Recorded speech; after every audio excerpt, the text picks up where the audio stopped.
What's up, Blind Fear? What's happening, Juggalo? The Juggalo. Appreciate you joining us for this interview. Yeah, man, you know it. I'm happy to be here. Being aired exclusively on FagoLovers.net. That's right, Fago lovers. We love Fago and Bud Light. While I'm sparking this up, man, why don't we go ahead and get started? Tell us where you're from, where you're born, where you grew up, stuff like that. I was born in Camden, and I'm from Lugoff, Elgin area, you know what I'm saying? Grew up there all my life, went to public school in Camden, and, you know, just hung around here doing me. That's what's up. How old were you when you realized that music was what you wanted to do? Altogether, I think I was about 3 when I realized I wanted to do music because, like, I heard the sounds that different instruments made, pianos and organs and guitars and whatnot. And then, as I got older, my mom got me a Fat Boys tape when I was like 4. And you young bucks don't know nothing about the Fat Boys. But that's when I figured out I wanted to rap because I heard the beatboxing. Like, they had a song called Wipeout. I don't know if you remember Wipeout. But when I heard the Wipeout joint, that's when I was like, yo, I want to rap. Alright. I read that you learned to play the keyboard when you were about 4 years old, and I saw you play the piano. You're pretty damn good at it.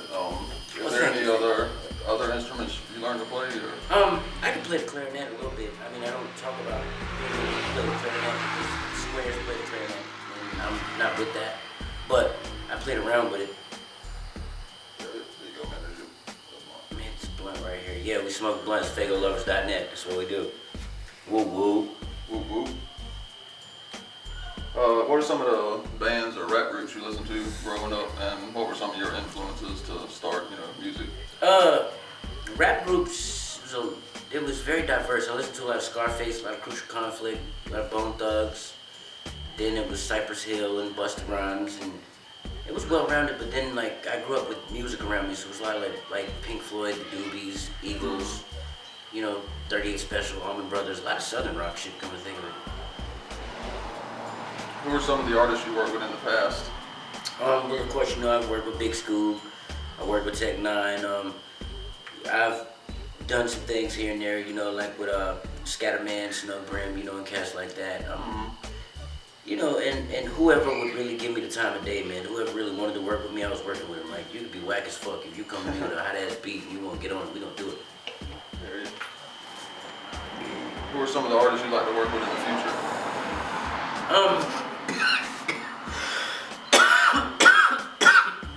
I'd like to work with a rapper called Better Lungs. Yeah. Because I need something for this chronic. It's just some gas. I'd like to work with Twisted. Definitely, like, they got some real new shit that I've been playing that goes real hard lately. I forget the name of the song, but it's just real. Boogeyman. Yeah, the Boogeyman. Yeah, that's just fucking dope. Yep, I like and that. I want to do some shit like that.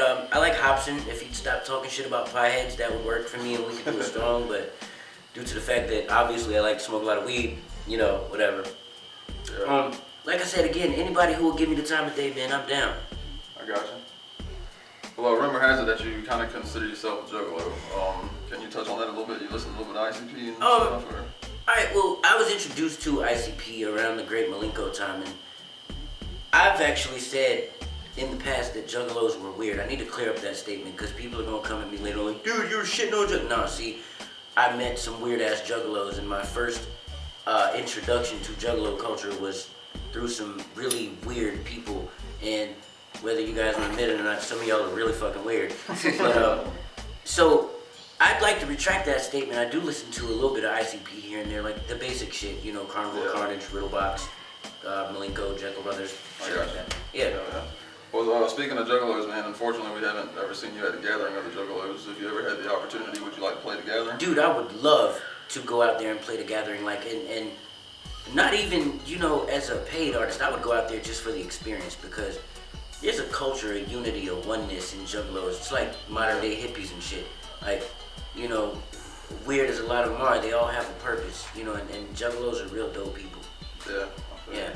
Well, maybe Fago Lovers will put in a good word for Blind Fury. Yeah, definitely. I want to play the gathering next year. Put it down there. Well, I do know you have a couple upcoming shows coming up. You got one July 19th in West Columbia. That's at New Brooklyn Tavern. New Brooklyn Tavern with my homeboy Jack Privet put it on. We got Wise Minds coming through, and Fresh Kills, and Shout out to 7 Cents. Yeah, 7 Cents Hot Box where I eat a lot. You know what I'm saying? We gonna do that. We got a show with Whitney Payton and my man Stitchy C. That's gonna be in Charlotte. July 25th? July 25th, yeah. Alright. And we're going to the F Duke show, just to party really, but anything can happen there. Yeah, July 10th. Yeah, July 10th. F Duke, Yeah. July 10th, Charlotte, North Carolina. Shout out to F Dukes, man. Shout out to F Duke. Hell yeah. Well, we Fago Lovers took some questions online, and we got a few online questions here. Alright. Cameron Bell says, I used to go to West Virginia schools for the blind and was wondering if you would be willing to travel and talk to kids about what it's like being blind and being in the music business. I'd have a hard time talking to people about what it's like to be blind just because my experience wasn't the typical experience. I had a good one. Like, I wasn't bullied in school. I didn't get discriminated against. Like, I had friends, and I grew up around public school children, so I don't really know the difference between being blind and being not. I know that I'm blind, but I don't see it as being any different. I would love to go and talk to kids about, setting goals for yourself and being whatever you set out to be, but I don't know that I could sit there and talk to you about what it's like to be blind in anything. Yeah, absolutely. You know what I'm saying? I got you. Appreciate the question though, Cam. That's deep. Yeah, shout out to Cameron for the question. Yeah. Forrest Park says, do you judge women on looks or personality? I judge women on personality, because, I don't really judge women, because judging people is wrong in its own kind of way. But I judge women on personality, and then I talk to my homeboys later on after we get real high and fucked up, and because what's your opinion? Yeah, exactly, because you could have a real. You could be ugly as fuck, but have a great personality, and that would be dope. You know what I'm saying? But I would like to be able to take you out somewhere. I don't want you to be dog ass ugly, like, you know what I'm saying? Hell yeah. One more online question was from Nova Kane. Nova Kane. He says, do you write your verses in Braille, or is everything you do memorized? I write my verses on the laptop, or I write them from memory. Like, my laptop as well as my iPhone, they have an app that talks or whatever, so you can adapt it and use it at your own discretion. I haven't really read Braille since I was maybe in the 8th, 9th grade. I don't like it. Makes my fingers hurt. Yeah, hell yeah. Ask him to know everything. I do got one question, man, that was sent from Matt Barron last night. Matt Barron. Yeah, he was actually here last night. Yeah, I know. We was having some technical difficulties. Shout out to Matt, dude. Matt's funny. Yeah, it's cool shit, man. Yeah. I do have one up here. Let me find out where it is. Are they gonna think this interview is old with that old ass phone? Yeah, it's the flip dude. phone. Yeah. That's the Zach Morris phone, dude. Yeah, man. Hey, it's the one of them new ass flip phones. It's like waterproof, and you can throw it. Shit don't break. Okay, throw it. Water. Well, this is a work phone. I don't want to touch that shit. I'll just drop it. Go throw it in the pool. All right, check it out. I'll jump in and catch it. Swear to God I will.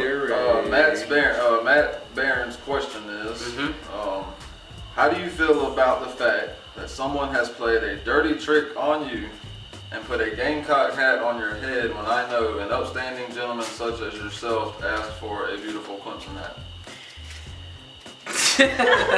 Clemson will always be a second-rate school. They'll always have second-rate teams. Gamecocks are the best. Gamecocks will have been forever the best. You know what I'm saying? They just are.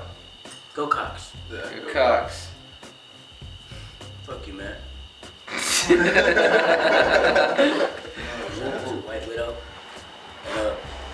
Yeah. Shout out to Bud Light. Bud Light. Yep.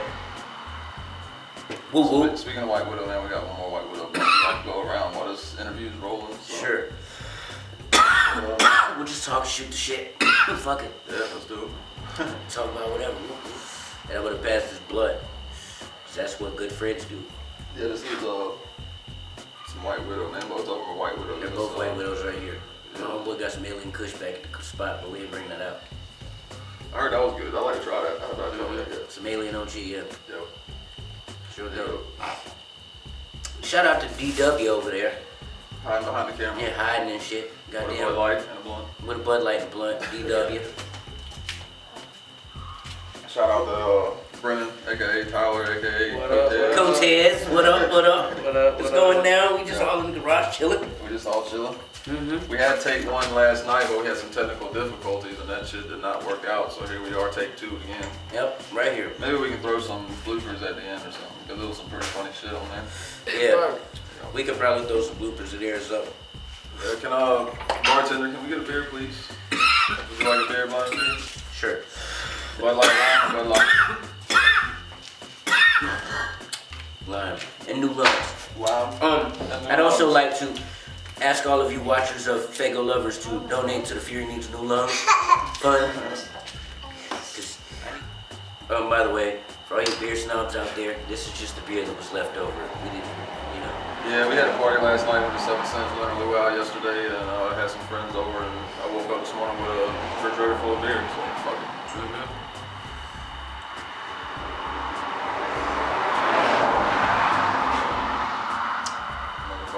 Another car. I did hear you had some news to drop on us though. What's that about? I'm really looking into, trying to find my niche and work with an independent label such as Magic Ninja or Psychopathic or something of that nature. So like, if you boys, want some new fresh talent, with a different kind of perspective, get at me. Like I'm open for all that. Yeah, it's going down. There's the news right there. I want to sign to one of these labels. Whoa, whoa. And I heard something about a mixtape, man. Listen, me and my man T motherfucking Rowe, right here. We're gonna do a mixtape called 17. Shout out to the Juggalos. The real ones will know what it is. And we're gonna do 17 songs in 17 days. And they're all gonna be over Juggalo beats, whether they be Tech 9 beats, ICP beats, Twisted beats. It's gonna be, real fresh, fresh. We're also planning to shoot, if everything goes right, we're planning to shoot a documentary also on it, 17 songs in 17 days. Yeah. It's gonna be pretty fresh, so y'all look forward to that dropping hopefully at the end of 2015. Yeah, you motherfuckers better be ready for that shit. It's going all the way down, man. And I'm gonna pass this blood, 'cause that's what good friends do. Yeah, this is